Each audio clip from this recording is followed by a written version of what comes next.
Are you a real estate investor looking to sharpen your skills or a newbie looking to become one? You're in the right place. Welcome to Where Should I Invest? Real Estate Investing in Canada with your host, Sarah Larby.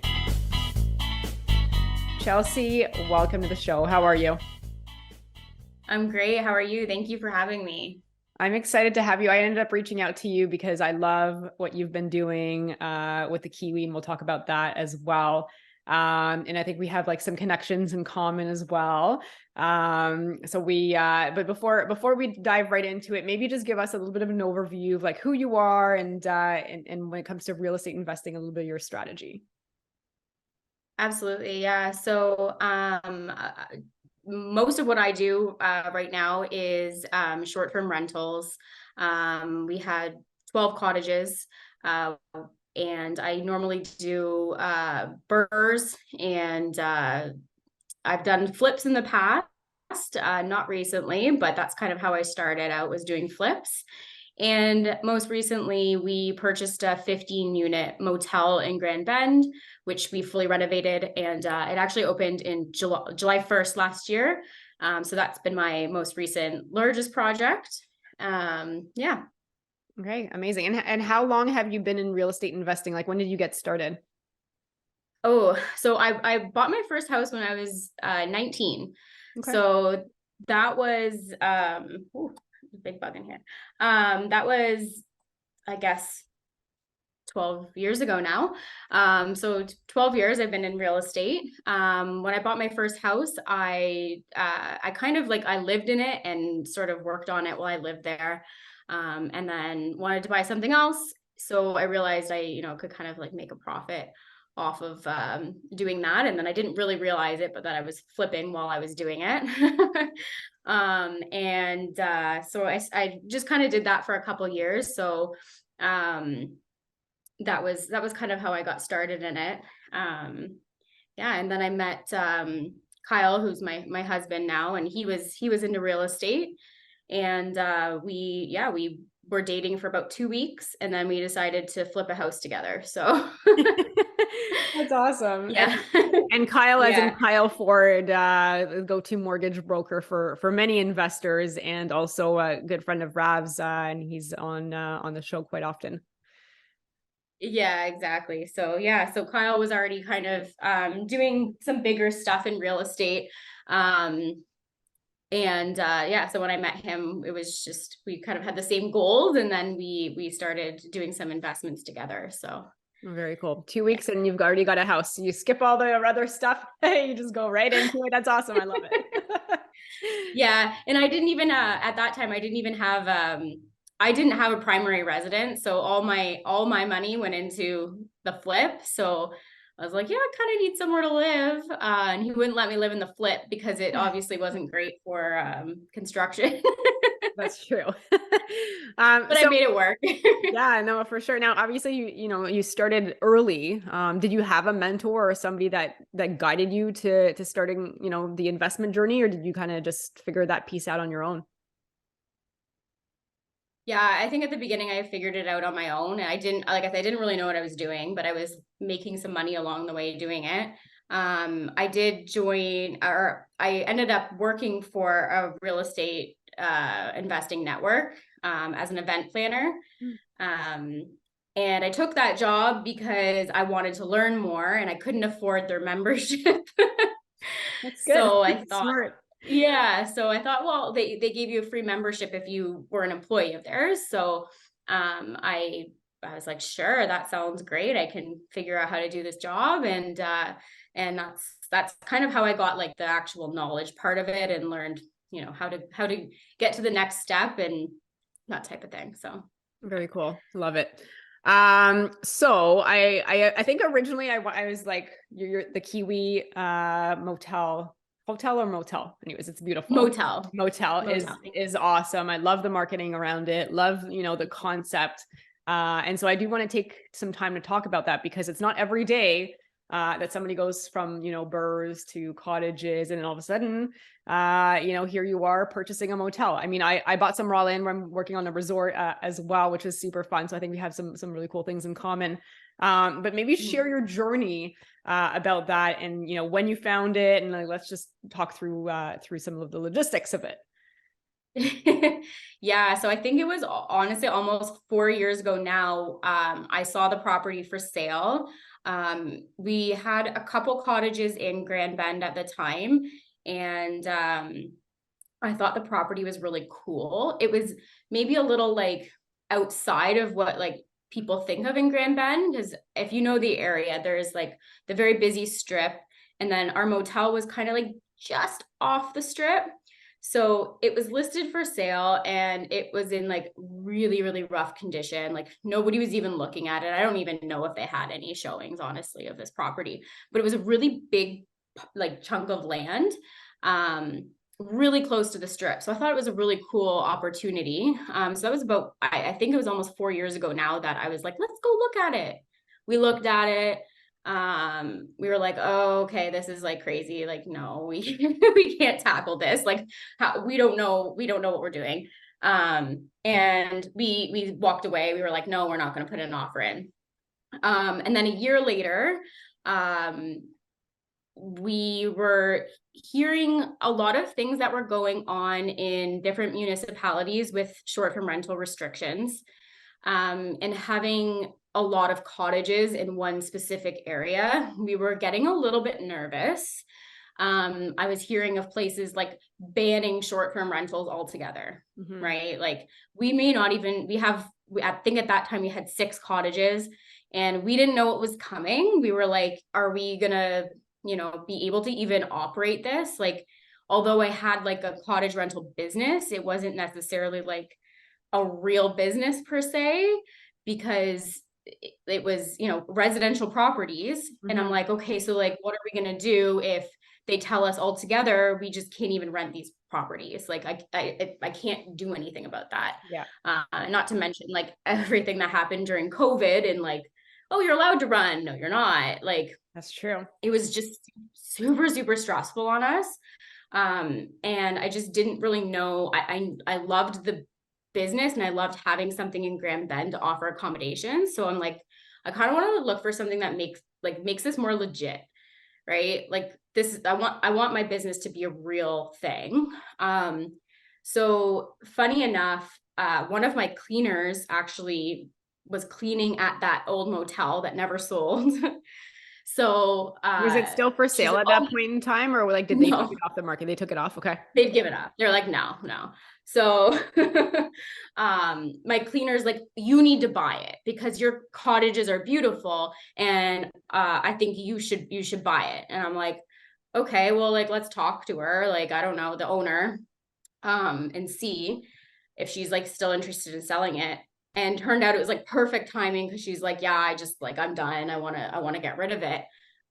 So we did it. We went for it. I feel like we got a really good deal on it, for what it was.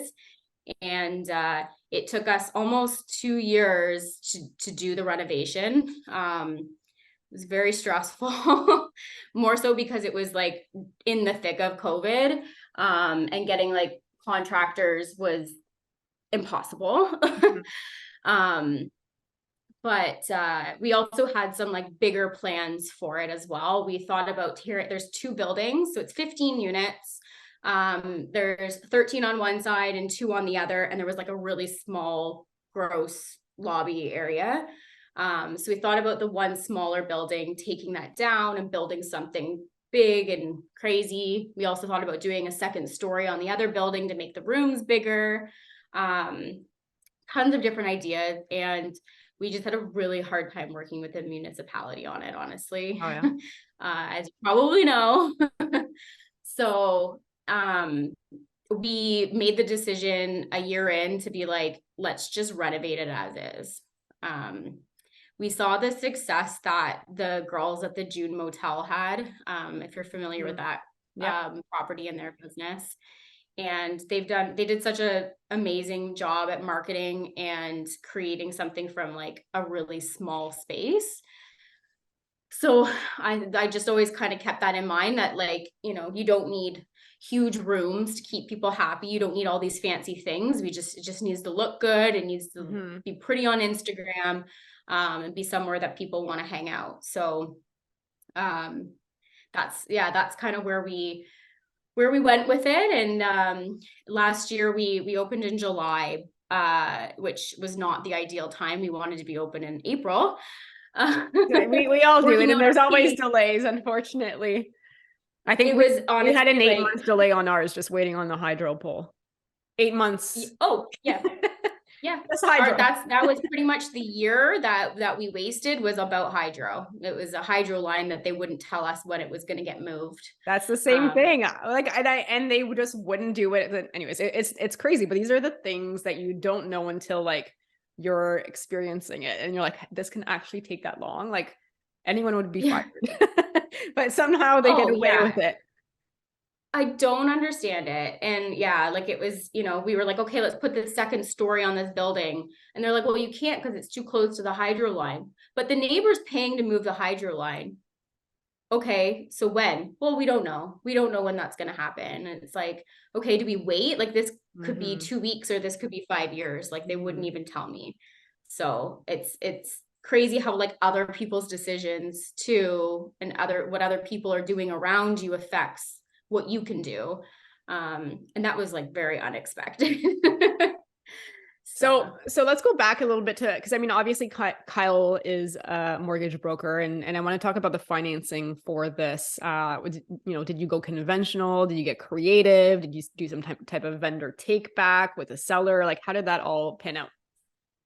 You know what? So Kyle does like most of our finance stuff. I'm like more like, let's make it pretty, but there was no vendor financing on this. I don't even think that was an option. The lady just like really like needed her money and out. So everything was pretty much done privately with this one, because there's no real business yet, obviously. So it was all done privately, but Kyle's probably better to talk more specifically about like the financing side of this one for sure. Now, did you bring in like partners and investors, or like, are you strictly like, it's just, yours, Kyle's, and you guys are going to keep control over it? Yeah. The business part of it is just ours. And that's, it works out great. Although some of our cottages, we have partners on that, and that works out great there.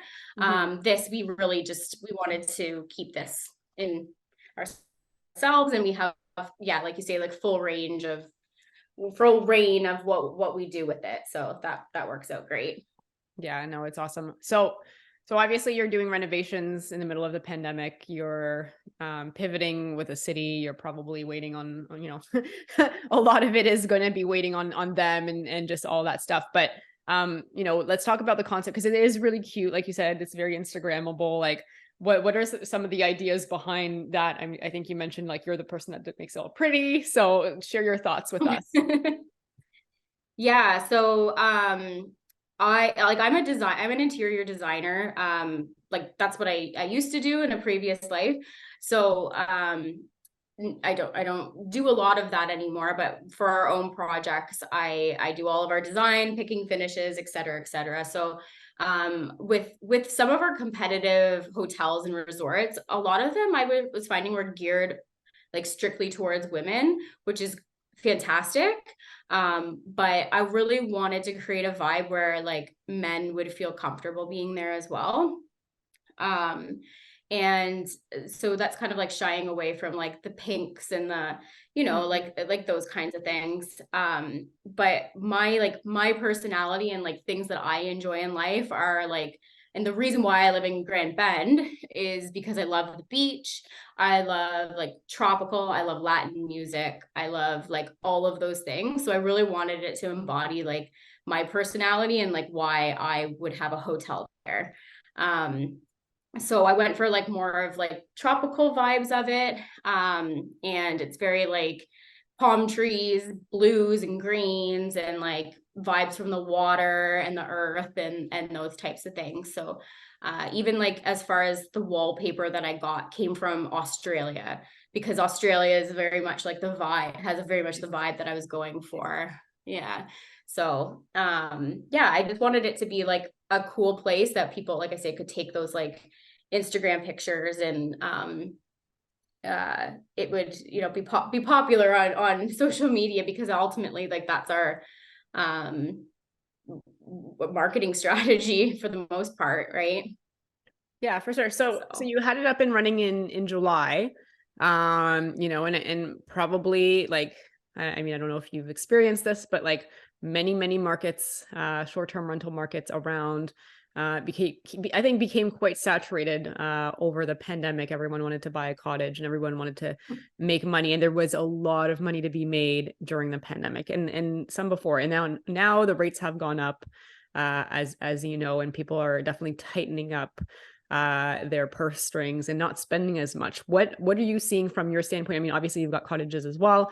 You've got, your new motel going through this. Are you being affected, I think, by some of this trend, or have you been able to pivot? Yeah. So, during the pandemic, it was, like you say, crazy, like absolutely insane. We had our son in June 2020, and that was a couple days after they took off the short-term rental ban that year. Mm-hmm. So I was in labor, literally doing rental agreements for my cottages because I had to. That's so funny. And yeah, it was insanity. And from that day, like up until, probably end of last summer, it was just craziness. Like even in the winter, we were fully booked. We have hot tubs at all of our cottages too. They are appealing in the winter to people, but it was absolute insanity. And we bought a lot of properties because, there was the demand there. And then, like when this fall hit, it was something I hadn't seen in a couple years, where we had quite a bit of vacancy. And it was okay because we were able to keep like our costs down. Like I feel like we basically had to hire like staff to keep up with all of this craziness. So we kind of had to like dwindle that down a little bit and go into a little bit more of a skeleton crew, which I don't think was like any different than what would have been pre-pandemic anyways. I had the cottages for a couple of years pre-pandemic, and that's what it was, is, you have 1 or 2 cleaners and a couple bookings a month, and then you can be happy. So last summer when we were running like the motel, as soon as we released the motel, it went crazy. And it like August, I don't think we had like any vacancy. Like it was pretty crazy. But obviously as like the summer dwindled down and into September, October, it decreased there too. So it's been an interesting year for rentals. But I do think we are kind of a little bit more back to where we were pre-pandemic, and I don't think that it shouldn't be as like surprising, I guess. But I have heard from a lot of other cottage owners, they're like, what do we do? We have a hot tub, we have everything. And it's like, yeah, but everybody bought a hot tub for their cottage during the pandemic. So you're just competing with everybody else now, right? So yeah, it's tricky. I mean, it's definitely interesting because I think a lot of people that bought at the height of the market thinking that they were going to get these high rents of the pandemic are kind of struggling, unfortunately. But I think if you bought a cottage, in 2018, 2019, and, you had average rents, which like, I mean, I guess at the time it seems high, you're probably back at that amount, right? So hopefully, the majority of people can hang on to it. But I also think a lot of people just bought into the hype and they're probably going to sell it at some point in a year or two. Yeah. And, if they're not able to sustain it, because I think it's about like being creative. Now, in terms of marketing, again, I think it's gone are the days where it's strictly on Airbnb. I think now you've got to be a little bit more creative if you want to have your place stand out. So what are some of the marketing strategies maybe that you see work for maybe your cottages, for the Kiwi, that might be different than just posting it on Airbnb? Yeah, so Airbnb's always been a, reliable source, but it's not the only way we get bookings. And I had to a couple years ago because I wanted to fill vacancies, right? I didn't want when it's sitting on Airbnb and you have vacant days, there's nothing you can do on Airbnb to promote those vacancies, right? So I initially started just posting on Facebook buy and sell groups, the cottage dates. And that was like my main marketing strategy. And that's how I got pretty much all of my bookings, to the point where I was hardly even getting any Airbnb bookings at that point. That has since kind of changed a little bit, because they're being a little bit more stringent on the buy and sell groups. You're not able to just like post your cottage on a lot of them. They'll delete you, or they'll whatever. So I'm finding that lately has not been as great. But we did open up, I think one of the keys to all of this, and especially if you're having more than one property or a motel or a hotel, is to have a centralized booking system that will feed to as many platforms as you need it to. So I invested in that last year for the motel and for the cottage business. I have two, it's the same program, but I have two different ones. And so if I decide tomorrow that I want to be on a different platform, it's easy enough to set it up, because it just feeds all that information to it. You pay a fee, so like maybe a week or two to get it set up on that platform. And it just makes it easier than, having to add a new listing every time and like add in all your pricing, et cetera, et cetera. So it's just like, it just makes it a lot easier to go to like as many platforms as you want. Yeah, for sure. Yeah. And it's more automatic. Is there a platform? So which platform did you, you probably did a little bit of research, because I think there's a few of them. Which one did you decide to go with? So we use WebRes Pro. So it is, I think all of the boutique motels in in Ontario, I think they all use the same one. So I went with that one because I figured, well, if everybody else is using it, then it's probably good. It's not my favorite for user friendliness, but it does what I need it to do. And it allows you to be on like Airbnb, VRBO, what other ones? Expedia. It basically will integrate with most programs. So I do really like it. It's just, I'm sure like any other program, it has its ups and downs. Pros and cons. Can you spell it out, and then we'll just add it to the show notes if you don't mind, just that way people can. Yeah, so it's WEBRES Pro. It might be REZ. Yes. WEBREZ Pro.com. Okay. Awesome. WebRes Pro. Yeah. So you've got that going, and then do you do like direct bookings as well, like through like a website? Yeah. So basically what that program does is you put a link onto your own website. So it shows up as a calendar on your website from like fed from WebRes. And then it just feeds that information to the other platforms. So it just looks like the same calendar on your website. People can go on and book themselves in.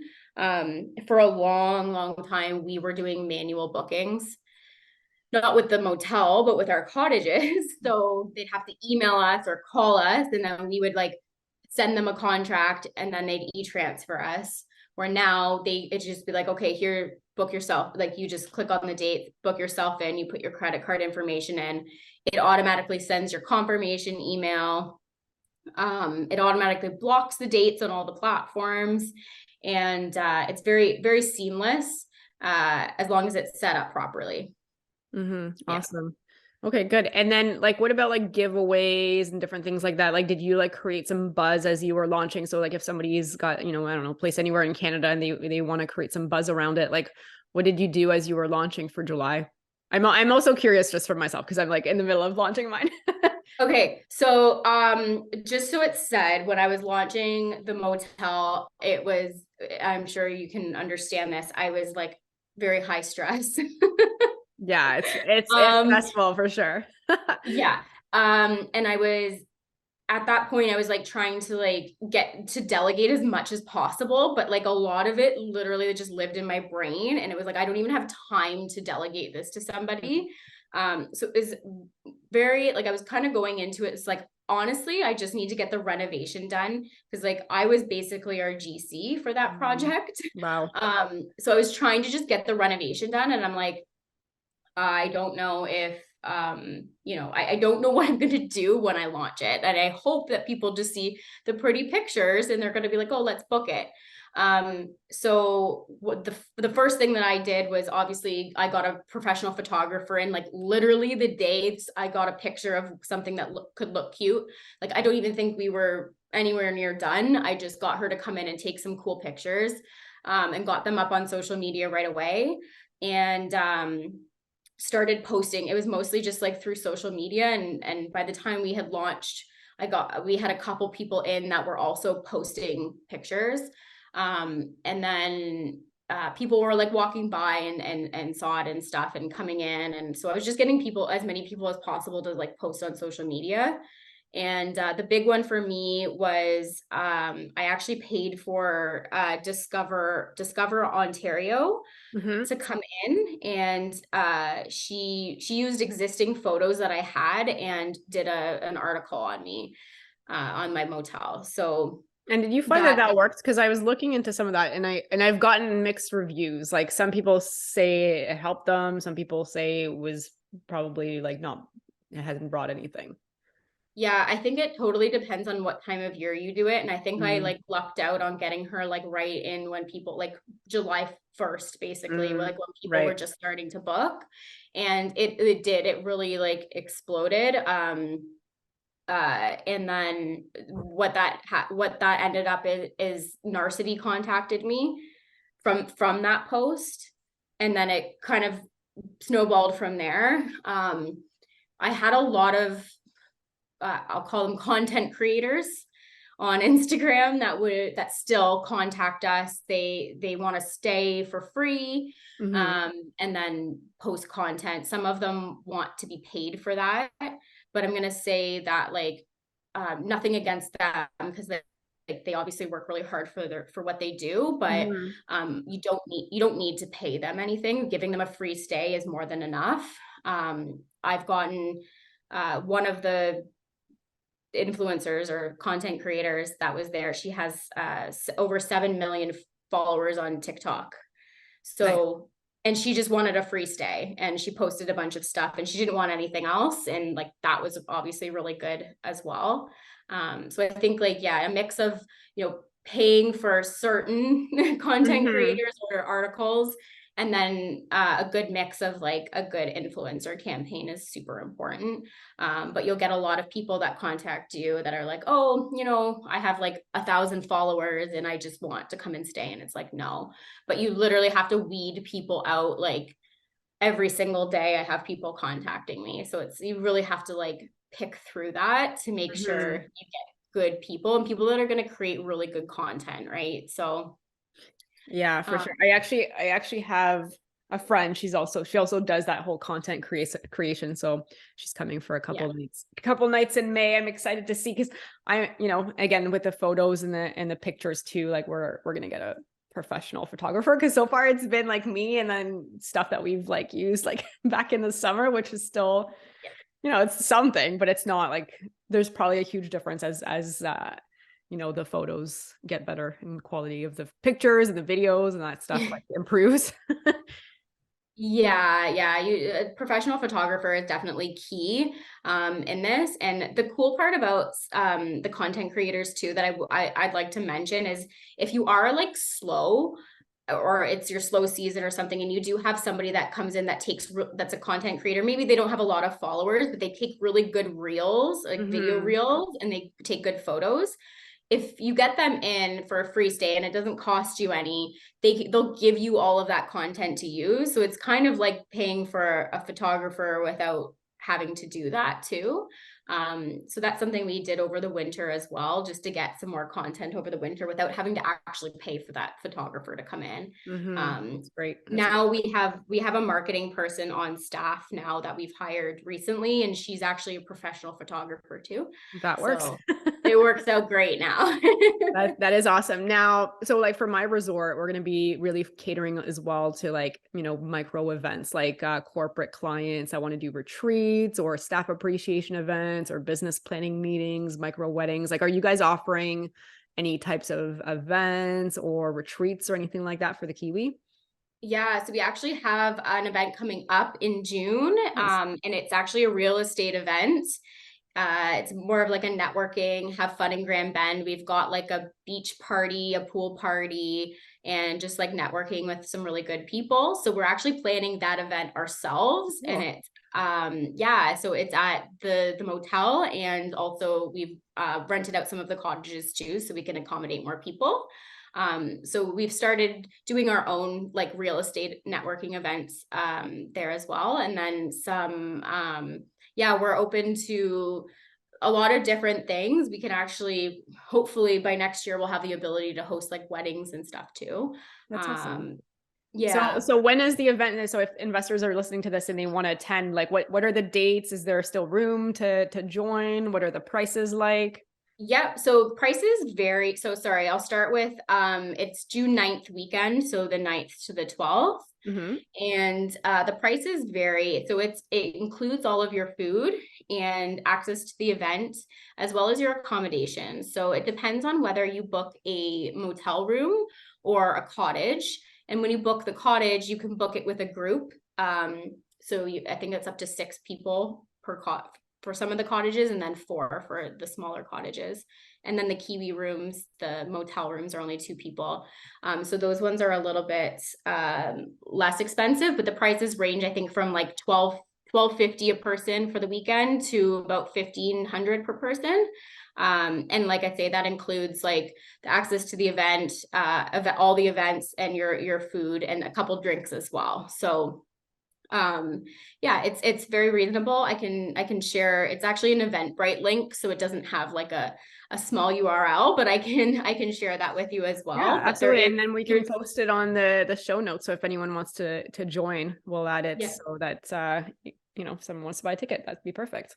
Yeah, it's going to be a really cool event. And like I mentioned, Kyle is an awesome mortgage broker.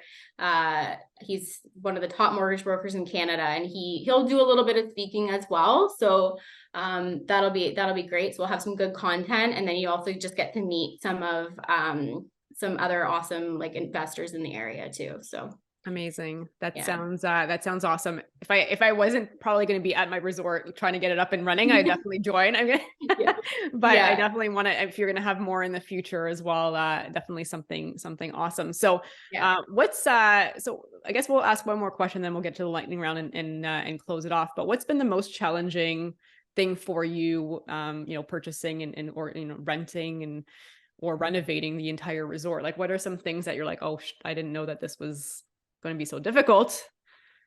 Oh, wow. Like staffing. Yeah. Staffing in a small town. I knew it was going to be hard, but I didn't know it was going to be this hard. Last year was extremely, extremely difficult. Especially trying to find cleaning staff. I don't know what it is. Nobody seems to want to clean. Or work. Like, I mean, I feel like last year nobody wanted to work in general. It was hard. There were a couple of days where Kyle and myself had to go in and clean the motel because somebody didn't show up, or a couple people didn't show up, or whatever. I would say that's gotten better this year. Mm-hmm. So the free government handouts are not as vast as they used to be. Exactly. So yeah, we've got some good staff, and also this year, I mean, last year we weren't really sure if we were going to be busy in the winter. So we were hiring people, with the intention that they would probably be working year round to some capacity. But this summer we were like, you know what, let's just hire a bunch of seasonal staff. So that's what we've done. And I think that's going to be really good this year. Amazing. Are you finding we're looking at some students as an example, like, are you hiring any students on your end as well? Yeah, mostly students. Awesome. Yeah. Awesome. Cool. Yeah. Well, that's really exciting. Thanks for sharing all, I'm sure there's tons more. It could be hours and hours of conversation because there's a lot that goes into, creating a concept and buying a motel, but congratulations on your success. It is really cool to see. And I'll definitely make sure to, if I'm ever in the Grand Bend area, to make that the place to stay. So the next part of the podcast is a lightning round. So I'm going to ask you 5 questions. You're going to answer them in like 15 seconds or less. Okay. Are you ready? Sure. All right. So here's question number 1. What is your favorite real estate investing book? I don't know if it's real estate investing, but I'm going to say The Wealthy Barber. Okay, no, that's perfect. Okay, sure. Number 2, it doesn't have to be real estate related. Do you have a favorite podcast? Yes, the Papaya podcast with the Burrs Papaya. Okay, all right. Number 3, what do you do for fun? Oh my gosh, I hate that question. Travel, mostly just travel. That's pretty much it. Nice. And you have a new baby too, right? Like he's 2. Well, he's 3 now, but 3. He travels with us. He was just on his 20th flight. So. Oh wow. Okay, you guys, there's a lot of traveling. Yeah. Good for you guys. That's awesome. Number 4, if you lost everything, all your assets, all your money tomorrow, how would you start again? I would find a really good flip. All right, cool. And find a partner. All right. And last question, if somebody has $50,000, they want to get started in real estate investing in some capacity, how would you recommend they spend that 50 grand? Ooh, that's a good question. It totally depends on them and their situation. But if they just had 50, I would say a good start would be, maybe some private lending, put it in a little private lending deal and get their toes wet a little bit. Okay. All right. Perfect. So that was a lightning round. Thank you for playing. Chelsea, where can my listeners reach out and find out more about you and then also about the Kiwi? Yeah. So website is stayatthekiwi.com. And Instagram is the Kiwi Motel. Or you can follow me on Instagram as well at it's Chelsea in Paradise. So. Yeah. Okay, awesome. Well, thank you so much, Chelsea, for being on the show. Really, it was a pleasure. And, I've talked to Kyle a ton. I've always been intrigued by, learning more about what you do and the Kiwi. So thank you so much for being on. Yeah, thank you so much for having me. Thanks so much for listening to Where Should I Invest with your host, Sarah Larby. Make sure to listen in next time. We'll catch you on the next episode of Where Should I Invest?